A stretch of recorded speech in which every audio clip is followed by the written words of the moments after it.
This episode is brought to you by LifeLock. Not everyone is careful with your personal information, which might explain why there's a victim of identity theft every 5 seconds in the US.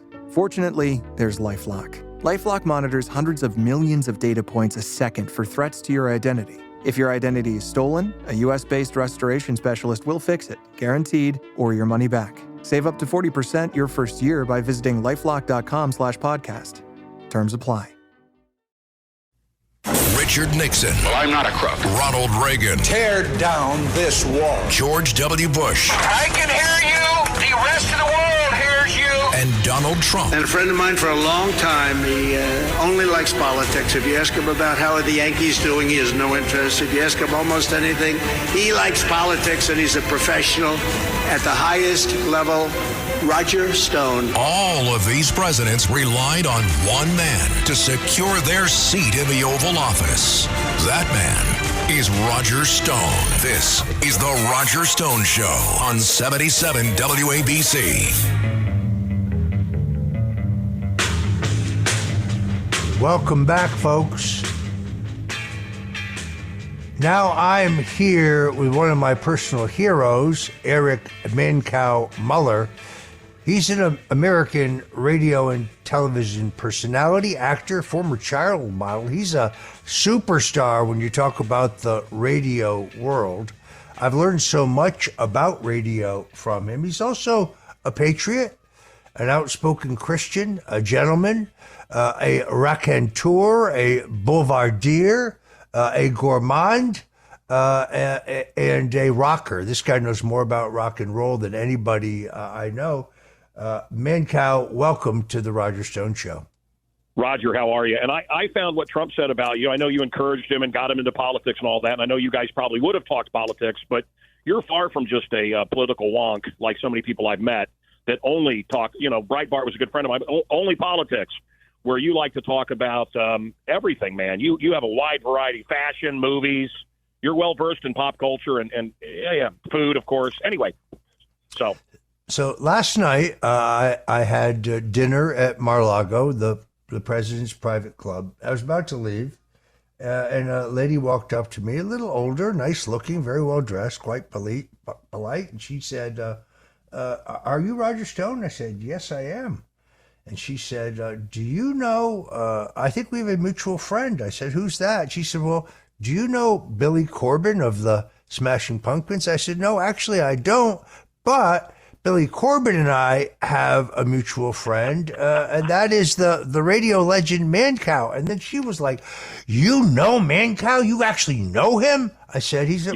He's one of my best friends." I said, the day that I got the word that President Trump was going to commute my sentence in the Muller witch hunt, in which they tried to destroy me, despite the fact that I had done nothing whatsoever wrong. It was the Mancow who was with me that day. It was the Mancow who was praying with me that day. It was the Mancow who was celebrating with me that day. So I'm very proud of our friendship, and you've taught me so much about radio. I'm also very grateful for that. Well, look, it is a dying art form. It is an art form. As far as the lady at Mar-a-Lago, that's wonderful. I called the band this morning, the Smashing Pumpkins. I toured them. They're friends of mine. They had that great song today, 1979, "The World is a Vampire." You may remember that lyric. Anyway, he told me to say hi. He's going to be listening, and his name is Billy Corrigan. Corrigan. You keep calling him Billy Corbin. I apologize. That's because there's a left-wing filmmaker here in Miami named Billy Corbin, so I apologize for that. Faux pas. He's got a sold-out stadium tour this year. He sold out Wrigley Field coming up this summer and a tour around Europe. Prayers for the people of New York. I know that everybody's okay, but 4.8 earthquake, so prayers for them. I'm sure everybody's fine, but just wanted to mention that. All right. Well, Billy, I apologize. This afternoon, you can call me Roger Stein. How's that? You're coming to the show, man. We're taking you to the show. I've been trying to get you for years. Vaudeville's not coming back. Yeah, I look forward to it. So we talked about this yesterday. I wanted to get into it a little bit. I did the original pilot for Politically Incorrect with Bill Maher. I did it as a favor for Frank Gannon, who had been a writer for Richard Nixon, had worked for Richard Nixon in his post-presidential years. A very brilliant guy, Frank Gannon, a great writer. Went on to be a writer for David Letterman. And he evidently was friends with Marr and said, "Hey, we're gonna try to launch this new thing. Would you come up to New York and be in the pilot for Politically Incorrect?" And I did, and I had a great time. And Bill was nice, and the show took off. I was happy about that, and saw some of my friends subsequently go on the show. And then fast forward to the Muller Russian collusion Russian collusion hoax. Bill Maher invites me on his show, which is now a much, much bigger show. And look, I'm pretty good on my feet, but they take you to that big old CBS studio, and I guess it's probably, I don't know if it's Burbank or Beverly Hills. I think it's Burbank. And if you get this feeling of old Hollywood, it's very cool. They take you to your dressing room. Your name is on the door. They assign a sweet young intern to be kind of your guide during the time that you're there. And Bill's producer comes in to see me. Very, very nice guy. Scott was his name. I'd have to look up his last name, but he actually made my international best dressed list a couple of times. He was that well dressed. He was a very nice guy, and he said, "Oh, let's talk this through." And I said, "Okay." He said, "You pretty much you say whatever you want out there, but there's one thing you can't do." And I said, "What's that?" And he said, "You can't try to be funnier than Bill." And I said, "Well, but Bill has a platoon of comedy writers who work for him, and you can see that he works off index cards, by the way. And, I'm a guy who lives by my wits, my uncles, Leibowitz and Markowitz." Hey! One of the oldest vaudeville jokes of all time. This guy Scott, this guy Scott doesn't even crack a smile, not even a smile. He said, no, look, this can go great, but whatever you do, don't try to be funnier than Bill, because then he'll just have to top you. And I said, "Look, I don't mind matching wits with people, but I don't want to fight an unarmed man. In all honesty, it's not that hard." And he said, please don't do that. Please don't do that. And I wasn't going to do it anyway. But the fragility of it, I thought, was pretty interesting. And then so I went into the show, and they seat you on the set. They mic you up. You're all set to go. At the very last minute, just before you go to, you go live, Bill comes out. He doesn't greet anybody, doesn't shake your hand, nothing. He does his monologue, not a single word of which he has written or come up with. And then you go to the panel. Panel goes nicely. I was on with Maxine Waters, of all people. Can you imagine? It's quite incredible.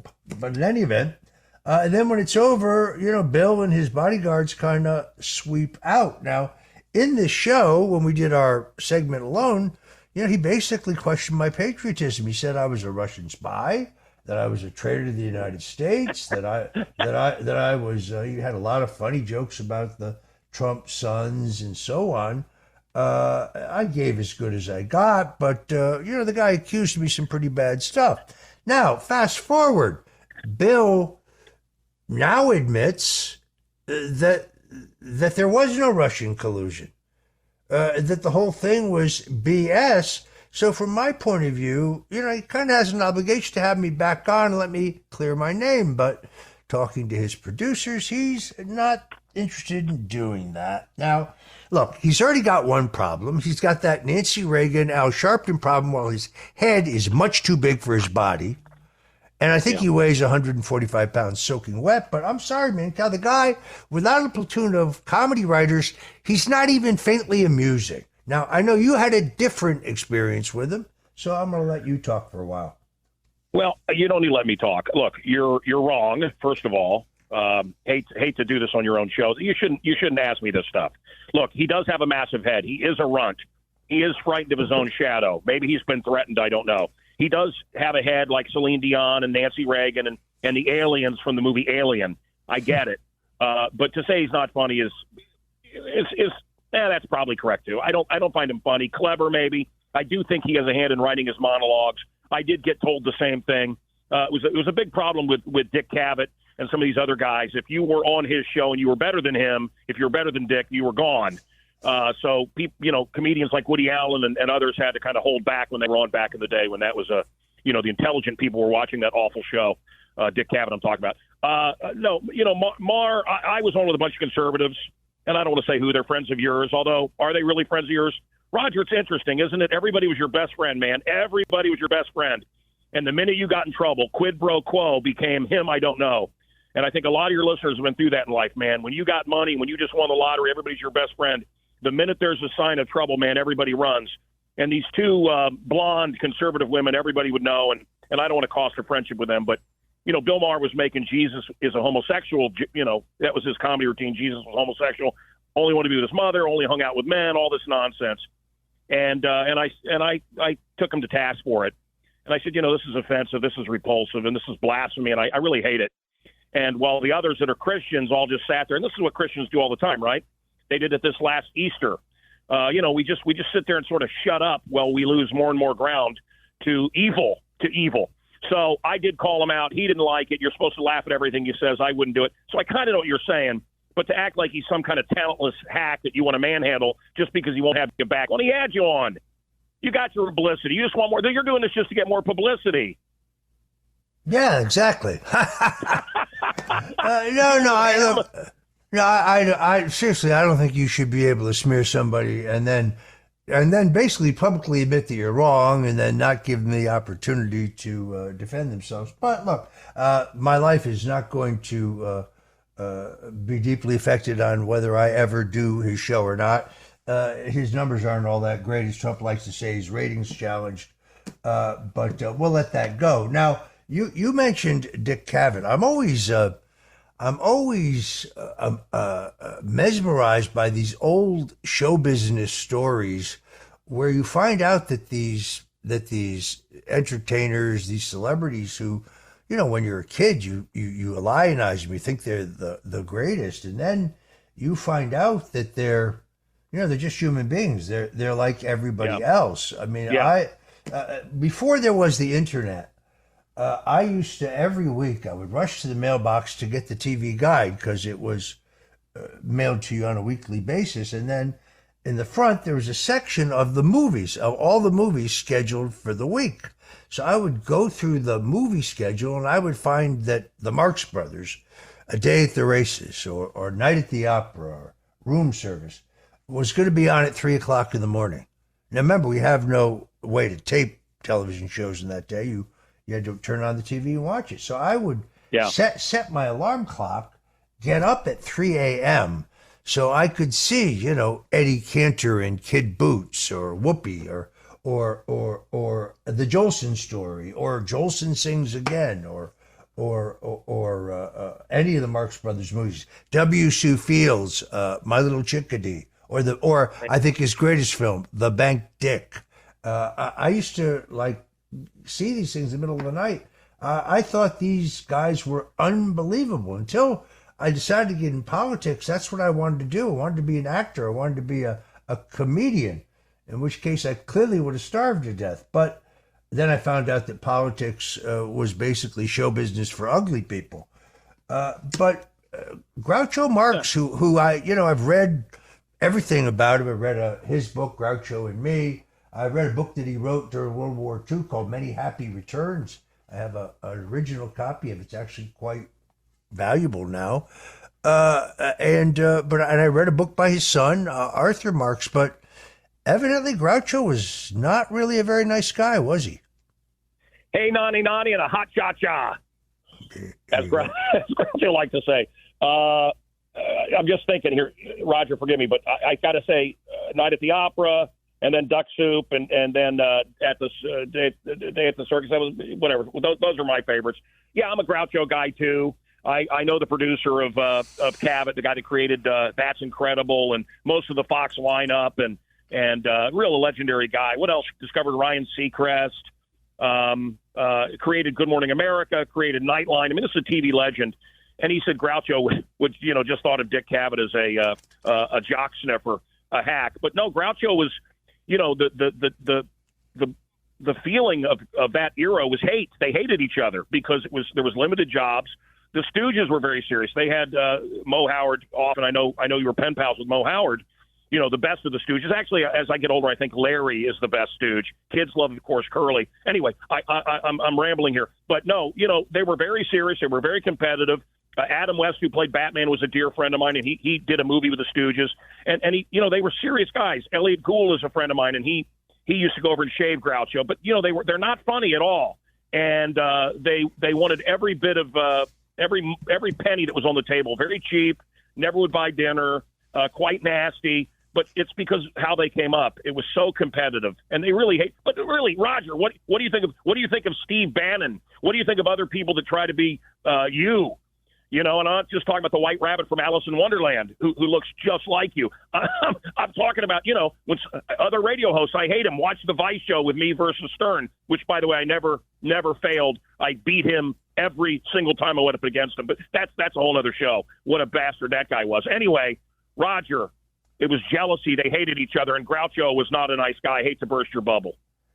Yeah, I've read that. Of course, you and I are both great fans of the world's greatest entertainer, Al Jolson. It's funny, I was in a great Italian restaurant place called Mattio's the other night, and there was a singer who was very, very, very talented. His name was Tony Manzo, I believe it was. He was very, very good.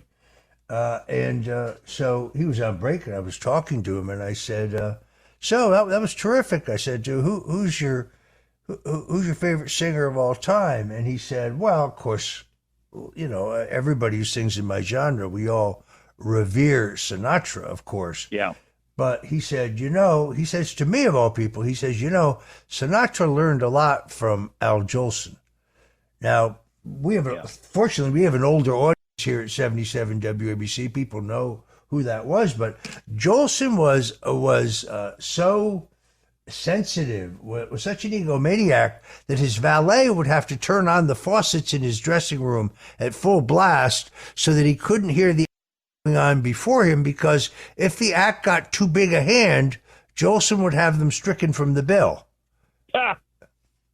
Well, that sounds about right.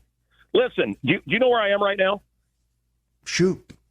I am in the Francis Scott Key Motel in Ocean City, Maryland. I would love to know what you think about the Francis Scott Key Bridge in Baltimore that went down, the Taiwan earthquake, the Alex Jones HBO show, the hit piece, the Iran's going to attack us any moment. When do I want to host the show so I can have you on?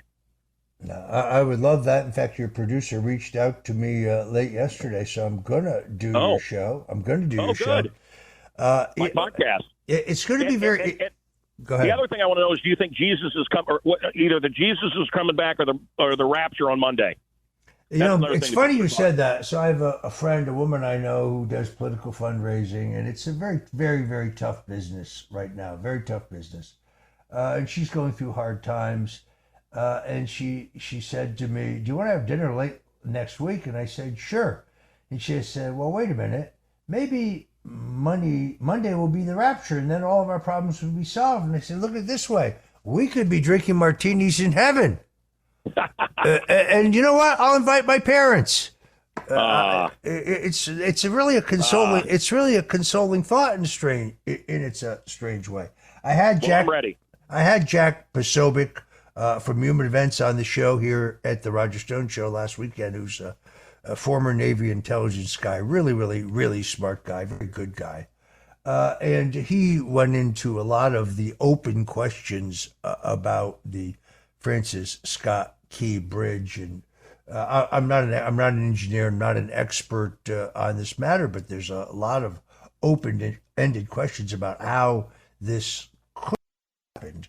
But here's what's more disturbing. When I look at projections now to rebuild that bridge, it could take them as long as I read 10 years to rebuild that bridge. Oh, no way. We're not the United States anymore, where we can just get everything done correctly and get it done fast. But that's a vital link for commerce in the country. whoever, if that was indeed targeted, and I'm a conspiracy theorist, so of course I think it was. I think this is just a taste of more to come. I really do. Yeah. Our power grid. Go ahead. No, brother, look, I am not a conspiracy guy. I try to look at the facts. I don't know about that bridge. Taiwan, I do believe earthquakes can be manufactured. I think the Japan Fukushima earthquake, and I think this Taiwan earthquake, I think, you detonate charges in certain spots, and you cause these things. And I think China's behind a lot of this. They're finding Chinese weapons now in Gaza, of course. And I find it amazing that our leaders and most people have not read The Art of War. Well, everybody in China has, and their leaders, to them, it's their Bible. We have a Bible that talks about peace and love. Their Bible is about how to beat us. And they're using Russia. They're using Israel. They're using everything to weaken us. And so they can snatch up Taiwan, of course, and eventually us. We have been bought and sold, as you know. All right, folks, if you're just tuning in, this is the Roger Stone Show on 77 WABC. We are here with radio and entertainment legend Erich Mancow Muller. It's a great honor to have him on the show, and we'll be right back. This is the Roger Stone Show on 77 WABC. Welcome back, folks. This is the Roger Stone Show, and we're here with the Mancow, American radio legend, who head-to-head beat Howard Stern on the ratings in Chicago every single time. Yep. Mancow, you are a man who's without fear, and you always say exactly what you think.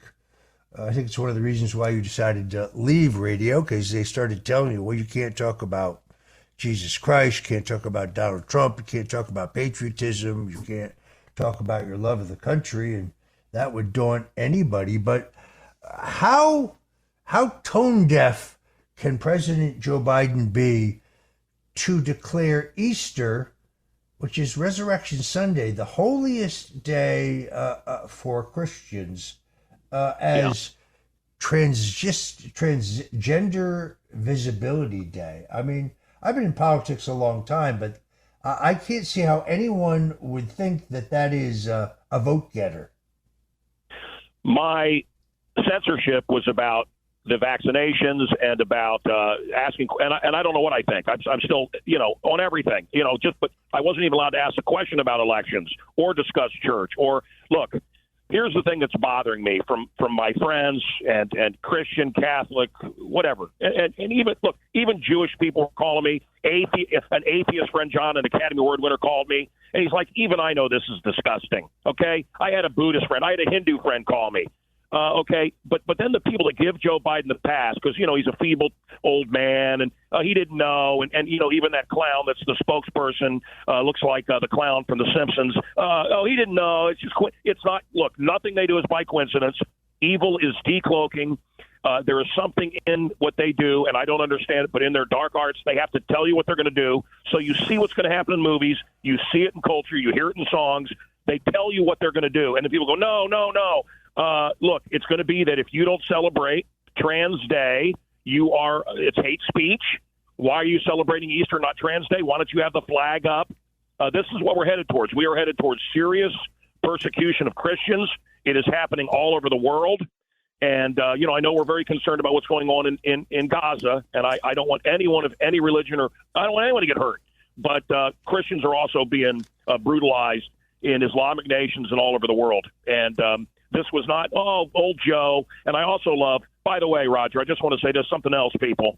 If the economy is so great, why do they have to keep telling us how great it is? If the economy is so great, how stupid do you feel when you're at the grocery store? How stupid do you feel when you're out to eat? How stupid do you feel when you're filling up your car? And now $20 an hour. They had a funny joke about $20 an hour now in New York, right? $20 an hour is in California. Anyway, they're having trouble finding robots that will act like they hate you enough at Starbucks.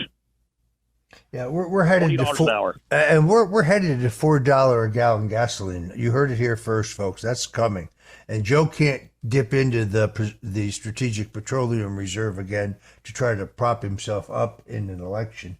The whole thing is beyond belief. We can finish with this. Yesterday, Secretary of State, actually, I guess it was Friday, Secretary of State Anthony Blinken announces that Ukraine is going to join NATO.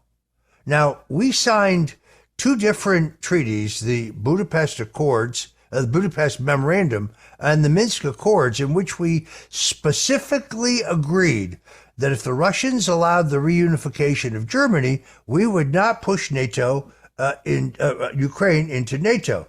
And the reason that's important, it's not just membership in a club, it is because they then will mount missiles, intercontinental ballistic missiles, on the ground in Ukraine aimed at Russia.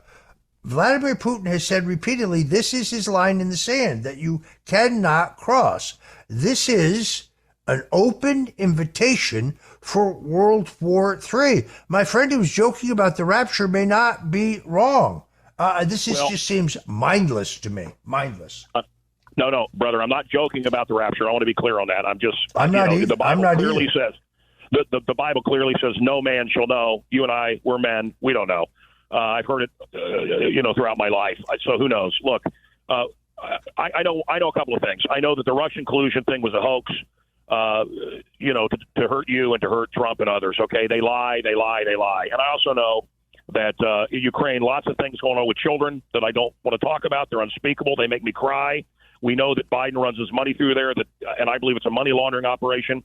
We also know that we signed treaties. There's illegal biological and chemical weapons being made there. We've admitted it, and it's against the law. It's against world law. Biological weapons, like the kind that were made in Wuhan. And would we want that on our border? Would we want missiles on our border? Look, you're not a Russian fan. I'm not a Russian fan. But look at it. And by the way, you want to talk about the rapture? The end times does say China and Russia against us in the Middle East. You see how that could happen in the Valley of Megiddo, which translates to the word Armageddon, Roger. Yeah, I totally agree. And when I speak of the rapture, I'm as serious as you are. I love the idea of seeing my parents and my grandparents again and living. I'm ready. Living forever with our Heavenly Father. It's not a joke, folks. It's what you must have faith in. It's what actually keeps me going. And I know the liberals over at the New York Times and Media Matters for America, they're snickering about it right now. Oh, how funny. What a joke. It's not a joke, folks. People change, and that's what I think right now. All right. This has been a great privilege to have the Mancow himself join us. I say it yet again. I've learned so much about radio from you. I'm indebted to you, and I'm always very grateful for your friendship. And give my very best regards to your incredibly gorgeous Italian-American wife. Yeah, thank you, brother. God bless you. And let's hope we get. They've got new squatters laws. Let's hope we get the squatter out of the White House here soon. I'm with you on that, brother. Many thanks. All right, folks, that's it for us today. But don't go away, because my good friend Joe Piscopo is going to be right along with Sunday's with Sinatra. Plan on flying? It's time to upgrade to a Real ID. Because in order to board domestic flights, your driver's license or state-issued ID must be a Real ID, or you'll need another acceptable form of identification. So don't wait. Find out how to get your Real ID at tsa.gov/Real ID. That's tsa.gov/Real ID. Or visit your local DMV. And then you'll be cleared for takeoff.